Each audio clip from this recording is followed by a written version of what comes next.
Film की कहानी रोम और जर्मनी की सेनाओं के बीच हुए भयंकर युद्ध से शुरू होती है। रोम की सेना का नेतृत्व महान योद्धा मैक्सिमस कर रहा होता है। मैक्सिमस अपनी वीरता, साहस और ईमानदारी के लिए प्रसिद्ध है। रोम की सेना अपने अदम्य साहस से जर्मनी की सेना को पराजित कर देती है। इस जीत के बाद मैक्सिमस की ख्याति और भी बढ़ जाती है और रोम के सैनिक उसे दिल से सम्मान देते हैं। युद्ध के बाद रोम के सम्राट मार्कस ऑरेलियस मैक्सिमस को अपने तंबू में बुलाते हैं। मार्कस एक बुद्धिमान और न्यायप्रिय राजा है जो मैक्सिमस को अपनी संतान की तरह मानते हैं। बढ़ती उम्र और गिरते स्वास्थ्य के कारण मार्कस को यह एहसास हो गया है कि अब उन्हें अपने राज्य की जिम्मेदारियां किसी योग्य व्यक्ति को सौंपनी होंगी। मैक्सिमस, तुमने हर चुनौती का सामना बहादुरी से किया है। तुम्हारा दिल साफ है और तुम्हारा इरादा नेक। मैं चाहता हूँ कि मेरे बाद तुम रोम की राजगद्दी संभालो। तुम ही वह व्यक्ति हो जो रोम को भ्रष्टाचार से मुक्त कर सकता है और इसकी प्रजा की रक्षा कर सकता है। ये सुनकर मैक्सिमस चौंक जाता है। वह विनम्रता से जवाब देता है, महान सम्राट, मैं केवल एक सिपाही हूँ। मेरा घर, मेरी पत्नी और मेरा बेटा मेरी दुनिया है। मुझे राजा बनने का कोई लालच नहीं है। राजा उसे समझाते हुए कहते हैं, मैक्सिमस, मेरा बेटा कॉमोस राजा बनने के लायक नहीं है। वह क्रूर और स्वार्थी है। मुझे डर है कि यदि वह राजा बना तो ये साम्राज्य बर्बाद हो जाएगा। रोम को तुम्हारी जरूरत है। तुम इस साम्राज्य को न्याय और शांति से चला सकते हो।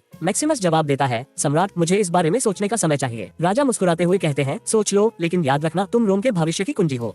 इस बीच राजा का बेटा कॉमोस ये खबर सुन लेता है कि उसके पिता राजगद्दी मैक्सिमस को सौंपने का फैसला कर रहे हैं। वह क्रोध में आग बबूला हो जाता है और अपने पिता से कहता है, आप मेरे होते हुए एक सिपाही को राजा बनाना चाहते हैं। यह मेरे साथ अन्याय है। राजा शांत स्वभाव में जवाब देते हैं, कॉमोस, एक राजा का कर्तव्य है प्रजा की भलाई के लिए सही फैसला लेना। तुम अपनी महत्वाकांक्षा और क्रूरता के कारण इस गद्दी के योग्य नहीं हो। अपने तंबू में लौटकर मैक्सिमस सोचता है कि क्या उसे अपने घर लौट जाना चाहिए या रोम की भलाई के लिए राजा बनना चाहिए। वह खुद से कहता है, शायद मैं अपने परिवार के पास वापस नहीं जा पाऊंगा, लेकिन रोम को मेरी जरूरत है। यदि मैं मना कर दूं तो ये साम्राज्य विनाश की ओर बढ़ सकता है। आखिरकार मैक्सिमस ये तय करता है कि वह राजा बनने का प्रस्ताव स्वीकार करेगा। वह सम्राट से जाकर कहता है, महान सम्राट, मैं रोम और इसकी प्रजा की भलाई के लिए आपकी इच्छा स्वीकार करता हूँ। ये निर्णय एक नए संघर्ष की शुरुआत बनता है। कॉमोस अपने पिता और मैक्सिमस दोनों से बदला लेने की साजिश रचने लगता है। वहीं मैक्सिमस के सामने एक और बड़ी चुनौती है, कैसे वह अपने आदर्शों और कर्तव्य के बीच संतुलन बनाए रखे और रोम को सही दिशा में ले जाए। एक बार राजा ने कॉमोस को एक पत्र भेजा। उस पत्र में 4 विशेषताओं का उल्लेख था, बुद्धिमत्ता, न्याय, सहिष्णुता और कॉमोस ने पत्र पढ़ा और महसूस किया कि ये गुण तो शायद उसमें नहीं है, लेकिन उसकी एक बड़ी खासियत है, उसके सपने। कॉमोस के सपने बहुत बड़े थे और वह अपनी जिंदगी में कुछ महान हासिल करना चाहता था। यही उसका मकसद था। एक दिन राजा के करीबी कॉमोस राजा से मिलने पहुंचे। बातचीत के दौरान कॉमोस भावुक हो गए और राजा को गले लगाया, लेकिन तभी उन्होंने राजा को चुपके से मार डाला और घोषणा की कि अब वह रोम का सम्राट बनेंगे। कॉमोस ने सभी को बताया कि राजा की मौत हार्ट अटैक से हुई है। हालांकि जब मैक्सिमस ने राजा का शव देखा तो उसे शक हुआ। उसे महसूस हुआ कि राजा की मौत प्राकृतिक नहीं थी, बल्कि ये हत्या थी। कॉमोस ने मैक्सिमस को बुलाया और कहा, मुझे तुम्हारी जरूरत है। मेरा साथ दो, क्योंकि तुम्हारे इशारे पर तुम्हारे सैनिक और प्रजा मेरे खिलाफ खड़े हो सकते हैं। अगर तुम मेरा साथ दोगे तो तुम्हारे लिए भलाई होगी। लेकिन मैक्सिमस ने कोई जवाब नहीं दिया और वहाँ से चला गया। वह जानता था कि कॉमोस ने राजा की हत्या की है और उसका उद्देश्य केवल सत्ता पाना है। मैक्सिमस का एक दोस्त उसे समझाने की कोशिश करता है कि उसे कॉमोस की बात मान लेनी चाहिए, लेकिन मैक्सिमस कहता है, मैं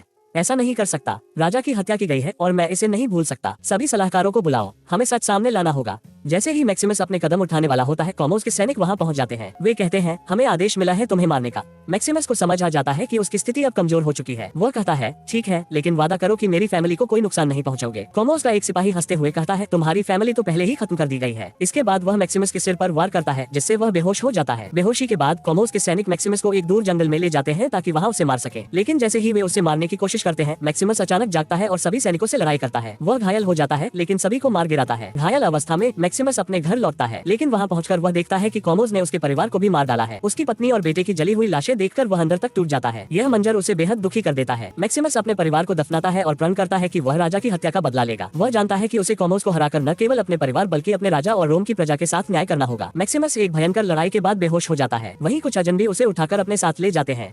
ये लोग इंसानों और जानवरों को गुलाम बनाकर बेचने का काम करते हैं। मैक्सिमस को एक व्यक्ति को बेचा जाता है जो तलवारबाजी का प्रशिक्षक है। वह लोगों को तलवारबाजी में निपुण बनाता है ताकि वे खूनी खेलों में लड़ सके। इन खेलों में योद्धा एक दूसरे से लड़ते हैं और विजेता को सम्मान मिलता है। हालांकि मैक्सिमस इन खेलों का हिस्सा नहीं बनना चाहता, लेकिन उसे मजबूर किया जाता है क्योंकि अगर वह लड़ाई नहीं करेगा तो मारा जाएगा। अपने पहले मुकाबले में मैक्सिमस की दोस्ती 2 अन्य गुलाम योद्धाओं से हो जाती है। वे तीनों मिलकर लड़ते हैं। उनकी पहली लड़ाई में वे अपने प्रतिद्वंदियों को हरा देते हैं, लेकिन बाकी सब मारे जाते हैं। दूसरी ओर कॉमोस अब सम्राट बन चुका है, लेकिन वह न तो एक अच्छा राजा है, न ही एक अच्छा इंसान। उसके सलाहकार उसे चेतावनी देते हैं कि राज्य में बीमारी फैल रही है और उसे इसके लिए कदम उठाने चाहिए, लेकिन कॉमोस उनकी बात अनसुनी कर देता है और कहता है कि लोगों का ध्यान दूसरी चीजों में लगाओ। वह पुराने खूनी खेलों को फिर से शुरू करने का आदेश देता है, जिन्हें उसके पिता ने सालों पहले बंद कर दिया था। कॉमोस का ये रवैया उसके सलाहकारों और जनता को पसंद नहीं आता। उसे भी यह एहसास है कि वह न तो अपने पिता जैसा महान राजा बन सका और न ही जनता का विश्वास जीत सका। उधर मैक्सिमस खेलों में लगातार जीत हासिल कर रहा है। उसकी बहादुरी और ताकत से लोग उसकी ओर आकर्षित होने लगते हैं। वह धीरे धीरे लोकप्रिय हो जाता है। खेलों का आयोजक जिसने मैक्सिमस को खरीदा था उसे बुलाता है और कहता है, खेल शुरू हो गए हैं, अब तुम्हारी असली परीक्षा है। हम सब वहाँ जाने की तैयारी कर रहे थे। कोई अंदाजा नहीं लगा सकता कि शाही खेलों में हिस्सा लेना कितनी बड़ी बात है। हजारों लोग तुम्हें देखेंगे, तुम्हारे हर कदम पर उनकी नजरें होंगी। जब तुम मैदान में उतरोगे वे तुम्हारे लिए जोर जोर से नारे लगाएंगे। तुम्हें ऐसा महसूस होगा जैसे तुम उस मैदान के राजा हो। मैक्सिमस ने उत्सुकता से पूछा, क्या तुम भी तलवारबाज थे? वो व्यक्ति थोड़ा मुस्कुराया और कहा, हाँ, कभी मैं भी तलवारबाज हुआ करता था। मैक्सिमस ने आगे पूछा, तो तुम्हें आजादी कैसे मिली? ये सुनकर उस व्यक्ति ने अपनी पुरानी लकड़ी की तलवार निकाली और उसे दिखाया। उसने कहा, ये तलवार मुझे शहंशाह ने दी थी, यही मेरी आजादी का प्रतीक है। लोग मुझे पसंद करते थे, लेकिन मैंने दूसरों को हराने के लिए नहीं बल्कि उनके दिलों को जीतने के लिए लड़ाई लड़ी। यही मेरी असली ताकत थी।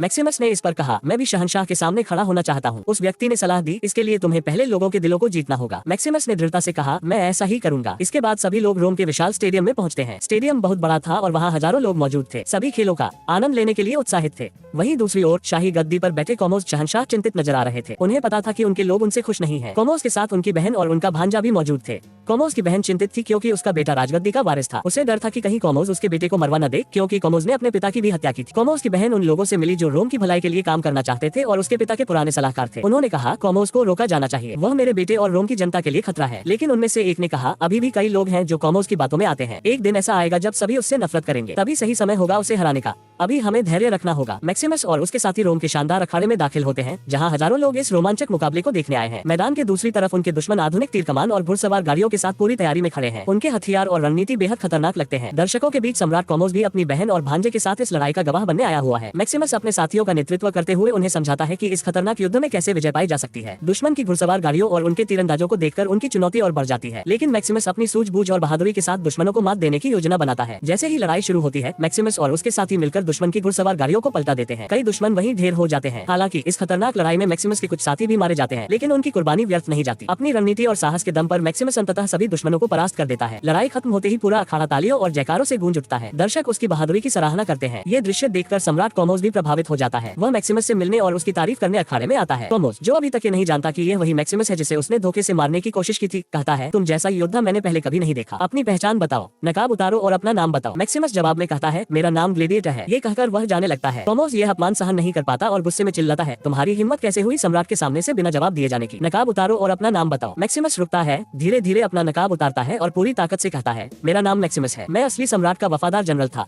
मेरी पत्नी को तुमने जिंदा जला दिया और मेरे बेटे को मार डाला, लेकिन अब मैं तुम्हारा अंत करने के लिए वापस आया हूँ। मैक्सिमस का ये बयान सुनकर अखाड़े में बैठे लोग चिल्लाने लगते हैं, उन्हें जाने दो, इन्हें छोड़ दो। कोमोस को मजबूरी में मैक्सिमस और उसके साथियों को छोड़ना पड़ता है। जनता का समर्थन देखकर वह मैक्सिमस को खुले मैदान में मारने का साहस नहीं कर पाता। ये लड़ाई केवल एक शुरुआत थी और मैक्सिमस ने दिखा दिया था कि वह अपने परिवार की मौत का बदला लेकर रहेगा। कोमोस की बहन को जब ये पता चलता है कि मैक्सिमस जिंदा है, तो वह रात को उसे मिलने जाती है। मैक्सिमस को उसे देखकर बहुत गुस्सा आता है और वह कहता है, मेरी फैमिली का क्या कसूर था जो उन्हें जिंदा जला दिया? इस पर कोमोस की बहन कहती है, मैं इस बारे में कुछ नहीं जानती। फिर मैक्सिमस पूछता है, तो फिर तुम्हारे पिता को किसने मारा? कोमोस की बहन जवाब देती है, तुम्हें पता है कि कोमोस की बहन के यहाँ मैंने देखा था, कोमोस ने ही उन्हें मारा और इस वजह से मैं आज तक डर से जी रही हूँ। मुझे डर है कि कहीं वह मेरे बेटे को भी न मार डाले, क्योंकि मेरा बेटा राजगद्दी का उत्तराधिकारी है। इसीलिए मैं चाहती हूँ कि तुम रोम में शांति लाओ। मैं एक कमांडर को जानती हूँ जिसे मेरे पिता बहुत मानते थे और बहुत चाहते थे। बहुत से लोग हैं जो मेरे भाई के दुश्मन हैं, जो रोम में शांति चाहते हैं। मैं तुम्हें उनसे मिलवा सकती हूँ। मैक्सिमस जवाब देता है, अब मैं वह पुराना आजाद मैक्सिमस नहीं हूँ, मैं अब एक गुलाम हूँ। मेरी जिंदगी का कोई भरोसा नहीं कि मैं कब मर जाऊँ। क्या पता मैं कल होने वाले मुकाबले में ही मर जाऊँ। कोमोस की बहन कहती है, प्लीज मेरे कहने पर विश्वास करो। मैक्सिमस जवाब देता है, ठीक है, मैं तुम्हारी मदद करूंगा, लेकिन तुम्हें फिर से यहाँ कभी नहीं आना चाहिए। ये कहकर वह उसे जाने का इशारा करता है और कोमोस की बहन वहाँ से चली जाती है। दूसरी ओर कोमोस अपने सबसे खतरनाक क्यूरियर को मैक्सिमस को खत्म करने के लिए भेजता है। ये क्यूरियर बहुत ही खतरनाक होता है, जिसने कभी हार नहीं मानी। वह चारों तरफ से टाइगर को भी मारकर बाहर निकाल देता है। लड़ाई के दौरान एक पल ऐसा आता है जब टाइगर मैक्सिमस को मारने ही वाला होता है, लेकिन मैक्सिमस अपने दोस्त टाइगर को ही मार डालता है। इसके बाद वह एक बहुत ही शक्तिशाली और खतरनाक वॉरियर से भिड़ता है जो मैक्सिमस पर भारी पड़ रहा होता है,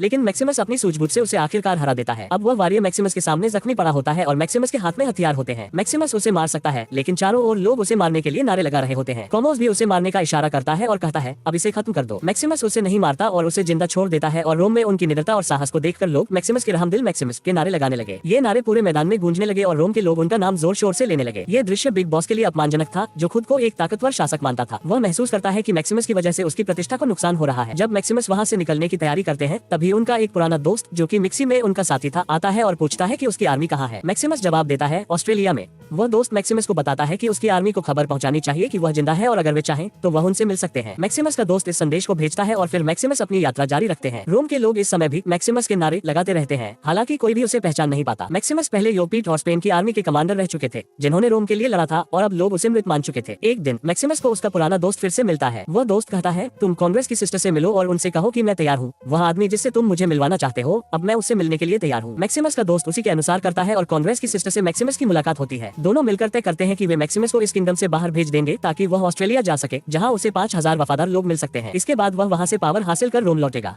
लेकिन कमोडो, जो खुद को शासन का असली हकदार मानता है, को मैक्सिमस और उसकी टीम पर शक है। उसे लगता है कि वे कुछ गड़बड़ कर रहे हैं। वह कांग्रेस की सिस्टर को धमकी देता है, अगर तुम मुझे सच नहीं बताओगी तो मैं तुम्हारे बेटे को मार दूंगा। सिस्टम को डर के चलते सारी बातें बतानी पड़ती है और अब कमोडो को मैक्सिमस की योजना का पता चल जाता है। वो फिर अपने सैनिकों को भेजता है, लेकिन मैक्सिमस के वफादार साथी उनकी मदद करने के लिए तैयार होते हैं, जिससे उसके साथी और कुछ अन्य लोग मारे जाते हैं। लेकिन मैक्सिमस वहाँ से भागने में सफल हो जाता है। फिर मैक्सिमस अपनी योजना के अनुसार वहाँ जाता है जहाँ उसका कॉस्ट्यूम रखा था। उसे पहनने के बाद वह अपने घोड़े के पास पहुँचता है, लेकिन वहाँ जाते हुए वह देखता है कि उसके दोस्त को फांसी पर लटकाया गया है और उसके चारों ओर कोलोसियम के लोग खड़े होते हैं। वे उसे पकड़ लेते हैं और उसे पीसने के लिए तैयार कर लेते हैं। इसके बाद हम देखते हैं कि मैक्सिमस के नाम के नारे चारों ओर गूंज रहे होते हैं। हालांकि मैक्सिमस को बंधक बना लिया गया है। लोगों का प्यार देखकर कॉमोस बहुत परेशान होता है, क्योंकि यह वो प्यार है जिसे उसने कभी महसूस नहीं किया। फिर एक दिन कॉमोस मैक्सिमस के पास आता है और कहता है, तुम्हारी कहानी बहुत शानदार है। तुम पहले एक महान कमांडर थे, फिर गुलाम बने और अब एक योद्धा हो। एक शानदार कहानी का एक शानदार अंत होना चाहिए। वह शानदार अंत क्या हो सकता है? तुम्हारा मुकाबला शहंशाह से हो रहा है, एक राजा के साथ। इस पर मैक्सिमस जवाब देता है, अब तुम मुझसे लड़ने वाले हो। तो कॉमोस कहता है, यहाँ मैं हूँ, तुमसे डरने वाला नहीं हूँ। मैक्सिमस कहता है, तुम पूरी जिंदगी मुझसे डरते रहे हो। कॉमोस कहता है, वह आदमी जो अपनी जान लुटाने के लिए तैयार था, वह डरने वाला नहीं हो सकता, लेकिन वह अपनी मौत को चुनने के लिए तैयार होगा। मैक्सिमस जवाब देता है, किसी ने मुझसे कहा था कि मौत तुम्हारी ओर देखकर मुस्कुराती है, इसलिए तुम्हारे लिए अच्छा होगा कि तुम भी उसकी ओर मुस्कुरा दो। कॉमोस कहता है, वह आदमी जिसने अपनी मौत पर मुस्कुराया था, क्या तुम जानते हो वह कौन था? वह तुम्हारे पिता थे, राजा थे। मैक्सिमस जवाब देता है, मुझे पता है और वह तुमसे बहुत प्यार करते थे। कॉमोस कहता है, मैं भी उन्हें बहुत चाहता था, इसलिए हम भाई भाई हुए। इसके बाद कॉमोस अचानक मैक्सिमस के गले लगता है और उसके पीठ पर छुरा घोंपता है। फिर वह अपने सैनिकों से कहता है, इसके घावों का ध्यान रखो, इसे इसका कॉस्ट्यूम पहनने दो। दरअसल कॉमोस मैक्सिमस से इसलिए लड़ना चाहता है ताकि वह दुनिया के सामने उसे हराकर अपनी शक्ति साबित कर सके, क्योंकि जो कॉमोस की योजना थी वही मैक्सिमस के खिलाफ थी। कॉमोस, जो दुनिया की नजरों में एक महान और बहादुर नेता था, मैक्सिमस को कमजोर करना चाहता था ताकि जब उनकी लड़ाई हो तो वह आसानी से उसे हरा सके। मैक्सिमस और कॉमोस दोनों एक दूसरे के सामने होते हैं और उनके चारों ओर कॉमोस के समर्थक खड़े होते हैं। लड़ाई शुरू होती है और दोनों के बीच जबरदस्त संघर्ष होता है। हालांकि मैक्सिमस घायल होता है, फिर भी वह बहादुरी से लड़ता रहता है। तभी कॉमोस की तलवार उसके हाथ से गिर जाती है। कॉमोस के समर्थक उसे मदद देने के लिए बढ़ते हैं, लेकिन वह खुद अपनी तलवार लेने के लिए नहीं चाहता, क्योंकि वह चाहता है कि लड़ाई पूरी तरह से ईमानदारी से हो। इसके बाद मैक्सिमस भी अपनी तलवार नीचे फेंक देता है और दोनों बिना हथियार के लड़ाई जारी रखते हैं। इस दौरान कॉमोस एक खंजर निकालता है और मैक्सिमस पर हमला करने के लिए तैयार होता है, लेकिन मैक्सिमस उसी खंजर से कॉमोस को पराजित कर देता है। मैक्सिमस, जो खुद भी घायल होता है, कॉमोस के समर्थकों से कहता है, मेरे लोगों को छोड़ दो। वह रोम और शांति की कामना करता है और कहता है कि हमने रोम के लिए अच्छे ख्वाब देखे थे और उन ख्वाबों को सच करना है। यही ख्वाहिश थी हमारे राजा की। इतना कहते हुए मैक्सिमस गिर जाता है, क्योंकि वह बहुत घायल हो चुका होता है। कॉमोस की बहन लुसिला मैक्सिमस के पास आती है। वह मैक्सिमस से कहता है, अब तुम्हारे बेटे को कोई नहीं मार सकता। इसके बाद हम देखते हैं कि मैक्सिमस अपनी पत्नी और बेटे को देखने के लिए आंखों में कल्पना करता है और फिर वह शांति से अपनी अंतिम यात्रा पर चला जाता है। मैक्सिमस की वीरता को सभी सम्मान देते हैं, क्योंकि उसने रोम के लिए अपनी जान की कुर्बानी दी थी। उसने अपना कर्तव्य निभाया था और इसलिए सभी उसे सम्मान देते हुए अपने हाथों में उठाकर ले जाते हैं, जबकि कॉमोस की लाश वहीं पड़ी रहती है, जिसे कोई नहीं छूता। इसी के साथ इस फिल्म का समापन होता है, जहाँ मैक्सिमस को उसकी बहादुरी और त्याग के लिए हमेशा याद रखा जाता है।